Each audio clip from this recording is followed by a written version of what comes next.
Greetings, Pile 2. This is your reading. Ito po napili mong reading. Aalamin natin yung feelings ng person mo sa'yo ngayon. Ito man ay yung nakarelasyon, ex mo, or karelasyon mo right now. O kaya naman ay nasa dating stage pa lang kayo, para may crush-crush pa lang kayo sa isa't isa, nagliligawan pa lang, And sa after po nitong basahin natin, interpret itong nakuha nating cards, ay kukuha din naman po ko dito sa mga cards na ito ng mga karagdagang mensahe para sa inyo na gusto sabihin sa inyo ng person nyo o kaya kung anong meron talaga dito sa inyong relationship, sa inyong situationship, Okay, start na po natin. Ito napili mo ang color, ano tong kulay? Blue yata. Blue pen. Okay, para sa iyo to, pile 2. Ilaladag ko muna po ang ating mga cards. We have Knight of Cups, Chalices, Six of Chalices, Four of Swords. Ano to? Five of Chalices. Ay, ba't baliktad na? The Emperor. Wow, the Emperor. Flirt. Make the effort. Siguro iba sa inyo dito, nagde-date. Dating. Religious factors. And healing family issues. Okay. Naiwan pala dito sa baba yung the world natin. Dapat kasama siya dito. Ilagay na natin dito, no? Sorry, pile 2. Medyo nagmamadali kasi ako. Naiwan. Okay, ito kasi yung nasa bottom, yung the world and healing family issues. Interpret na natin ang cards mo. Okay, pile 2. Itong tinatanong mo na person mo na ito, sa tingin ko, hinahangaan ka niya. Ina-adore ka talaga niya. Kasi kita mo dito sa the world, kitang-kita talaga dito, di ba? Nakahiga ka na dyan. Tapos yung tinititigan ka sa pagtulog mo. Di ba? Oh. Akit na akit siya sa'yo.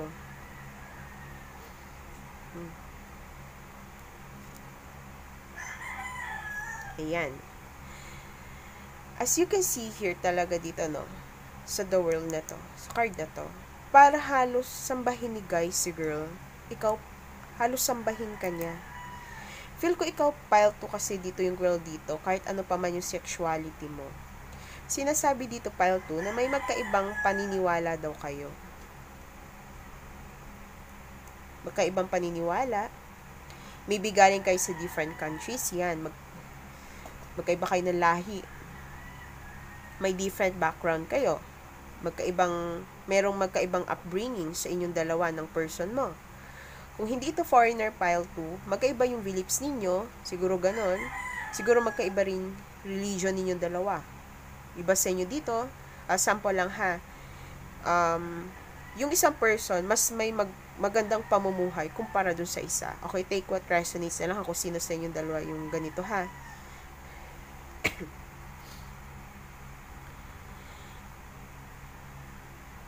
Si person mo, ramdam niyang may strong feeling siya sa'yo. This person really adores you. Namimiss ka niya palagi. Ganun din. Gusto niyang gumawa ng paraan na maipadama niya sa'yo yung feelings niya. Ramdam niya na may kailangan siyang gawin para mapunta daw kayo sa next step or sa next level yung sa inyong dalawa. Itong tao na ito, kung may picture ka sa kanya o nakikita niya pictures mo, halimbawa sa mga social media, or meron talaga siyang nakatagong picture sa kanya, no, halimbawa sa phone niya, lagi niya talaga tinitingnan yun. Si person mo pile 2, sa ngayon, ayaw muna niyang madaliin yung sa inyong dalawa. Gusto niya yung lighthearted lang, yan, masaya lang kayo.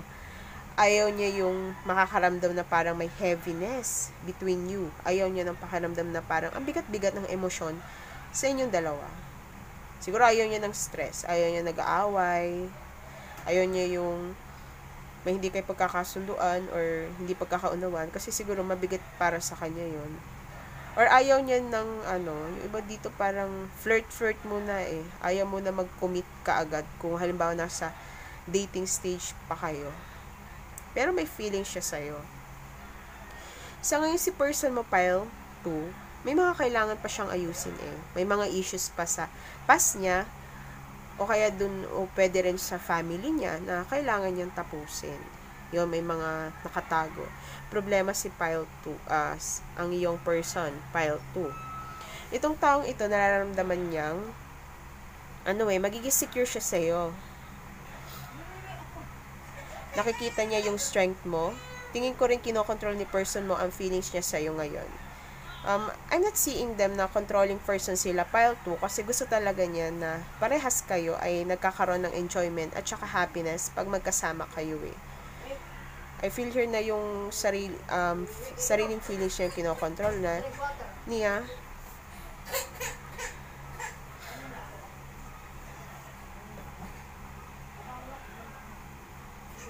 Okay, napaka-strange ng person mo kasi meron sa kanya na parang gusto niya mag-move on eh. Kasi dito, pansin mo, naka-reverse si 5 of Cups mo. Gusto niya mag-move on. Ano nangyari? Siguro meron sa inyo na recently, hindi nakakausap. Meron sa kanya na gusto niyang tanggapin kung anong meron kayo ngayon. I-accept na lang kung ano ang magiging kahihinat na nung situationship ninyo. Itong sa inyong dalawa. Itong person mo, isang charmer eh. Charming person, diligaw. May pagka-flirty din. Itong person mo sa ngayon, hinahanapan niya yung peace sa buhay niya. Yung peace sa buhay niya, yan. Kasi, syempre, may mga kailangan pa siyang i-heal sa sarili niya. And doon sa past niya, siguro ang dami talaga nangyari sa kanya. Buhay noon, ng childhood, adolescent, or yung mga nakaraan nangyari sa kanya na naka-apekto sa kanya kung bakit siya ganito ngayon. Ganito yung way ng pagpapakita niya ng pagmamahal sa'yo.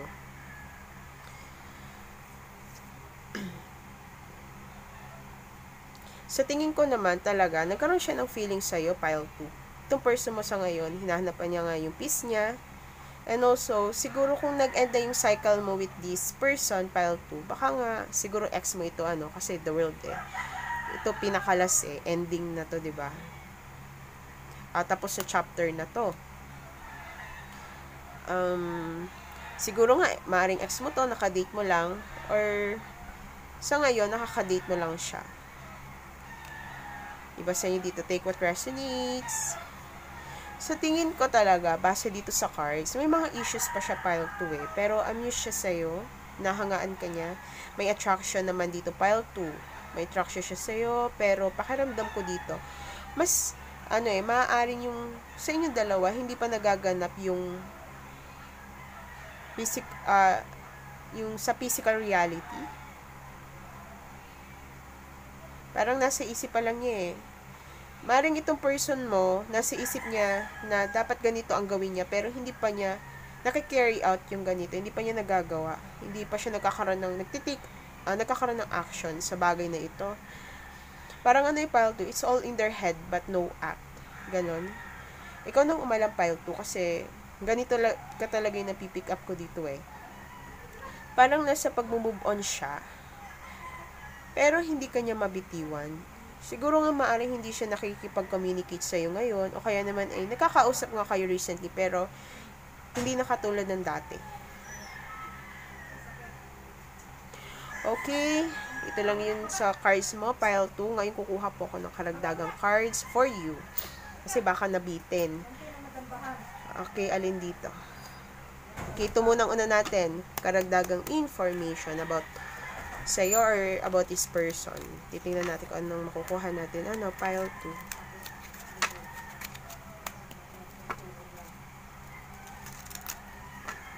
Pile 2.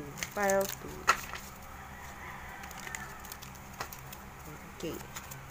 Walang tayong ilang cards. Ano pong karagdagan para kay pile 2?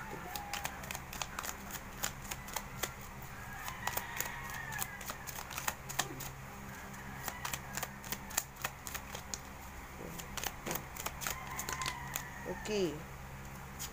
Leap of faith. Siguro kino-consider pa niya itong nitingnan pa niya kung okay ba na ipagpatuloy itong sa inyong dalawa. Pero feel ko dito, Parang gusto rin niya, kaso may pumipigil sa person mo. Nag-iisip pa ito pile 2. Acceptance, everything happens for a reason.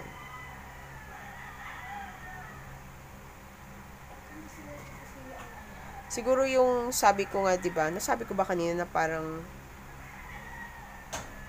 gusto niya na i-accept na lamang yung kung anong kahihinatnan nitong sa inyong dalawa, ikaw din. Maring ito yung nararamdaman mo ngayon. Strictly sexual. This connection is passionate but not enduring. Oh, alam niyo na yung ibig sabihin ng sa sexual, di ba? Maaari talagang attracted siya sa'yo sexually. Kaya siguro, hangang-hanga siya sa'yo. Kasi mo, tinititigan niya yung, itong guy dito, tinititigan yung katawan ng girl. Okay? Vulnerability. You can be completely open with this person. Sa nararamdaman niya na pwede naman siya mag-open sa'yo. Pero siguro, parang pinag-iisipan pa niya kung tama ba yung gagawin niya na maging talagang open sa iyo, pile 2. Yan. Time apart, o siguro, maaari talagang kayo ay hindi nagkakausap. Yan. Kahiwalay ngayon. Makaiwalay ng location, malaki yung distansya sa isa, or maaari din namang same ng kayo ng neighborhood, pero walang masyadong interaction between you and this person. Or maaari ding busy. Lumabas din to sa pile 1. Busy. Busy sa computer. Busy sa gadgets. Ano ba ito? Isa ba to sa napag-aawayan ninyo? Busy sa computer? Busy sa game? Kayo nang umalam. Okay. Ngayon, next naman natin ay yung inyong dito. Spiritual lesson. Siguro talaga kailangan may matutunan din kayo ni person nyo sa isa't isa. Tungkol sa isa't isa, itong experience na ito. Pile 2. Anong extra messages para dito kay pile 2? Galing dito sa person niya. Inulit ko kasi kanina pa ako salita ng salita. Hindi pala na-record. Sabi ko ulitin ko na lang. Hindi pala na-record yung pagkuha ko nito. Okay, anong messages? Kung meant to be na lumabas yun, meant to be naman. Gusto nyo sabihin sa'yo ng person mo, pile 2. I wish I could take back my words. May mga nasabi siya sa'yo na nasaktan ka talaga. I'm starting to understand our connection. Ngayon, utay-utay na may-make sense sa kanya kung ano ba talaga tong connection na ito. Kasalanan daw niya. Siya daw may kasalanan. Alam niyang siya may kasalanan. Pero ikaw yung sinisisi niya. I feel you leaving me behind. Nararamdaman niya na parang lumalayo ka, o siguro, ikaw itong lumalayo sa kanya. O nga, or maaring ikaw ang nakakaramdam nito na parang lumalayo siya. Kaya nandito ka sa reading na ito ngayon para tingnan kung ano ba talaga, tingnan kung ano ba talaga yung tunay na nararamdaman sa'yo ng person mo na ito.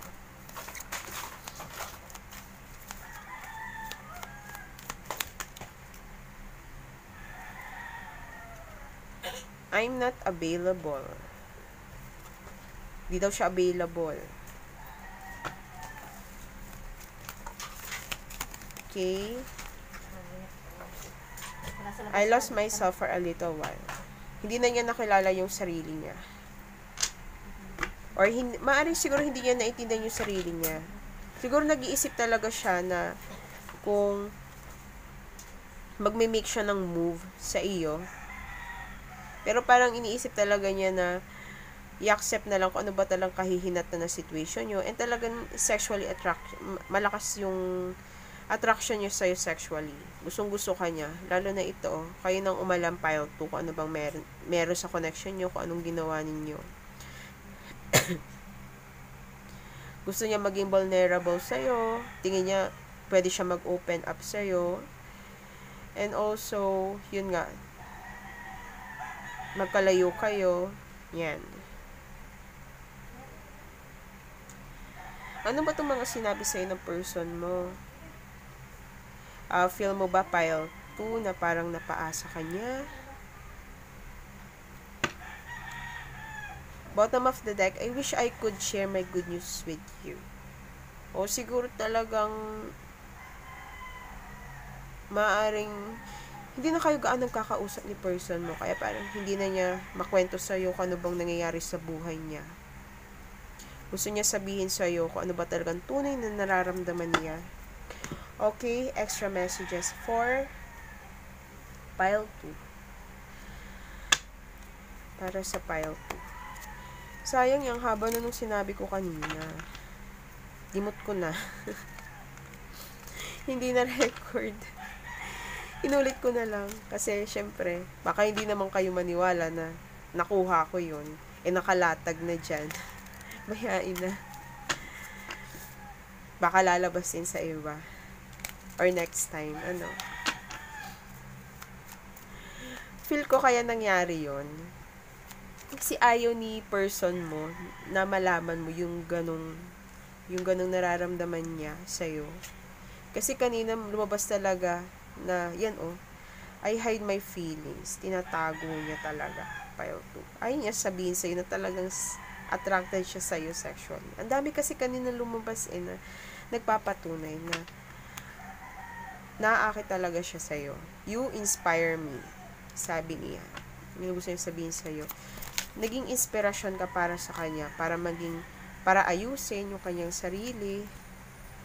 O sabi sa iyo I do love you. Mahal ka ni person mo kahit siguro nasa dating stage pa lang kayo, isang situationship pa lang ito, or ex mo siya. Ikaw ang umalam kung ito ba ay karelasyon mo na. Yan. Siguro parang friends lang kayo, tapos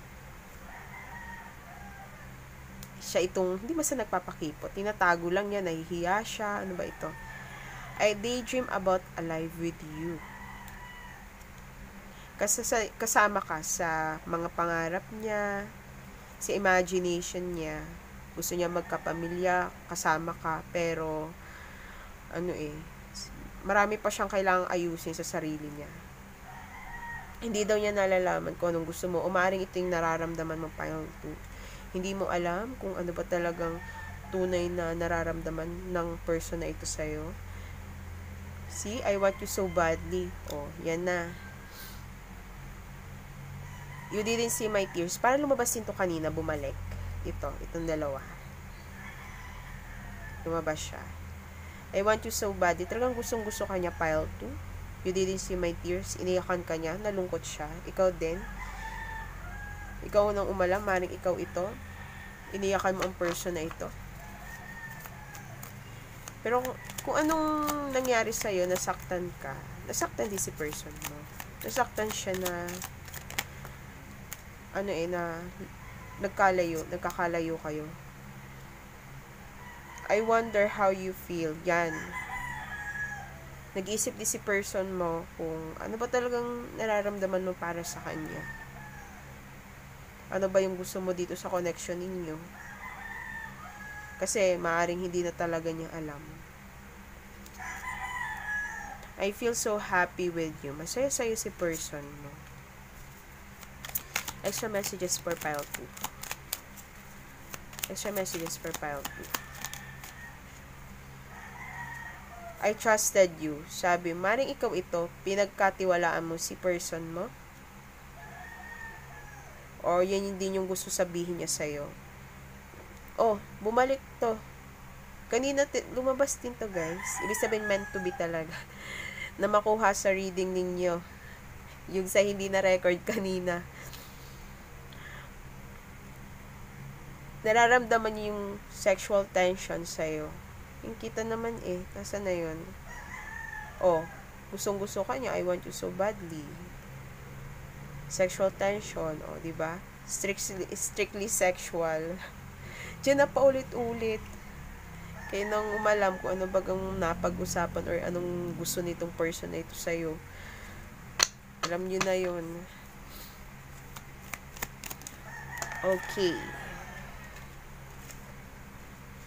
I don't wanna know. Anong ayaw malaman ni person mo? I can be myself with you. Hindi daw niya kailangan magkunwari pagkasama ka. Parang pakiramdam niya, kahit ipakita niya yung tunay na siya, pagkatao niya, tatanggapin mo siya. Yun yung nararamdaman ng person mo sa'yo. Pile 2. Maaring ganun, kaya sinabi rin niya na, I trusted you. Parang ito, I trusted you. I can be myself with you. Magkaduktong. Itong dalawang messages na ito. Bottom of the deck, we don't share the same values. So, talaga may pagkakaiba sa inyong dalawa ni person. Magkaiba na upbringing. Kita mo naman dito, religious factor. Siguro magkaiba din kayo ng religion. Magkaiba kayo ng pinanggalingan. Magkaiba ng nakasanayan. Ikaw nang umalampile to, ano? Next naman, ito. Itong card na to. Archangels and Angels. Ano po ang mensahe?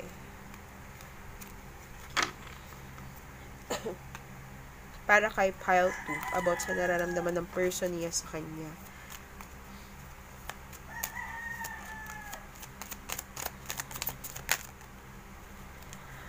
I lied to you.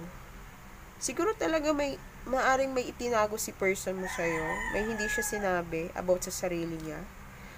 Or about sa connection nyo. We are more alike than I admit. Kahit nasabi may pagkakaiba kayo. May pagkakatulad daw kayo. Siguro iba sa inyo dito kayo twin flame, ano. Ikaw nang umalam. I pretend you don't mean that much. Tinatago na niya yung feelings niya. Kaya nagpipretend na lang ang person mo, pile 2. Ayaw kasi niyang malaman mo. Ganun pala yung energy ng person mo, pile 2. Ayaw niyang malaman mo, kaya siguro hindi na record yung kanina. Pero since mapilit ako, yan, pipilitin nating i-record yan. I know we have a soul connection. See? Tingin niya sa'yo mag-soulmate kayo, mag-twin flame. Natutuwa ako sa ganitong reading. Sa love reading. I'm not coming back. Maaring ikaw ito, nararamdaman, ito yung nararamdaman mo ngayon na parang hindi na siya babalik. Or, hindi ka na babalik sa kanya. Alin man, ikaw na ang umalampile to, ano. Kasi maaring yan parehas na nararamdaman yung dalawa. Or maaaring yung sa tingin mo na pinagseselosan mo. Okay. Yung pinagseselosan mong person, nasa situationship pa lang kayo. Tapos may pinagseselosan kang person na ex niya. Gusto niya sabihin na hindi siya babalik doon. Iba na daw siya ngayon. Hindi na siya bumabalik sa niya. Doon sa past niya. Hindi kung wala pa kayong Or pwede rin magkarelasyon na kayo.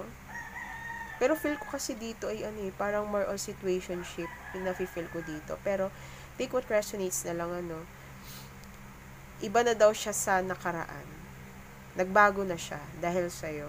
Kasi may spiritual lesson. Natuto siya dahil sa'yo. Natuto. I wish you would come back. Oh my God. I'm not coming back. Tapos, I wish you would come back. Ano to?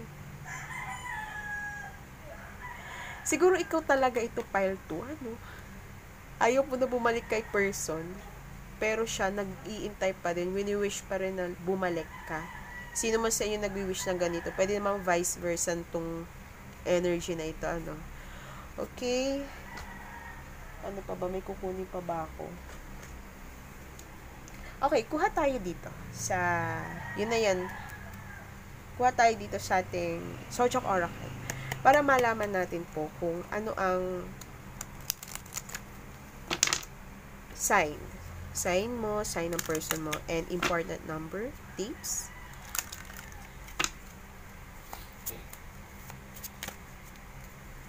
Para po yung file 2. Aquarius, Pisces. Ba't Aquarius? Pisces nga pala yan. Gemini. Maya, basahin ko lahat. Kuha muna tayo. Para kay file 2. Last na. Okay. Okay, pwedeng file 2. You're a Scorpio. This person is a Scorpio. Okay. Pisces. Neptune kasi Pisces. Gemini, Venus, Taurus, Libra. Water signs, Cancer, Scorpio, Pisces, Taurus. Okay, Libra. Nandiyan si Libra. Aries.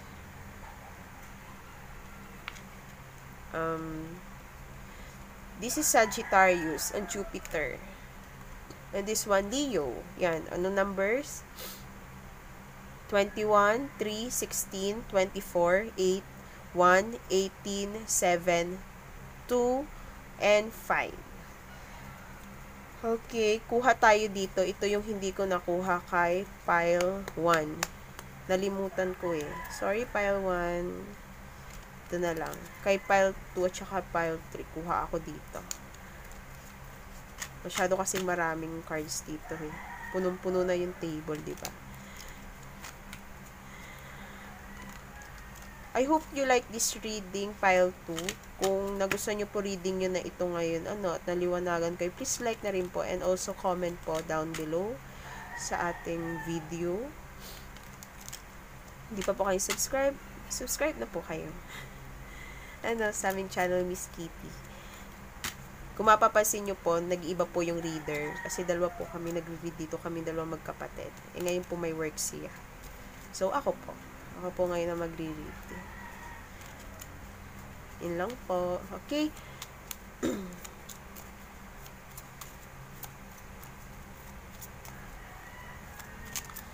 Extra messages for pile 2. Okay, itong tumalsik. Letter L. Ito, may L, may Z, Zanin, isang Libra, may F.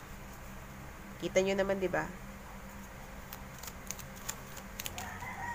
Intindi ba ang boses ko? Virgo, letter A. Last na. Kasi karagdagan yan eh. Letter E, letter U. Last. Okay, yan na. Okay, water signs. Cancer, Pisces, Scorpio. Letter P sa name. Okay, yan o. Pisces. Hindi din natin to. Siguro iba sa yung Capricorn. Dagdag lang po, Okay, thank you so much po sa pakikinig sa ating reading, pile 2. Please like and subscribe sa aming channel. Thank you and God bless. See you sa next reading.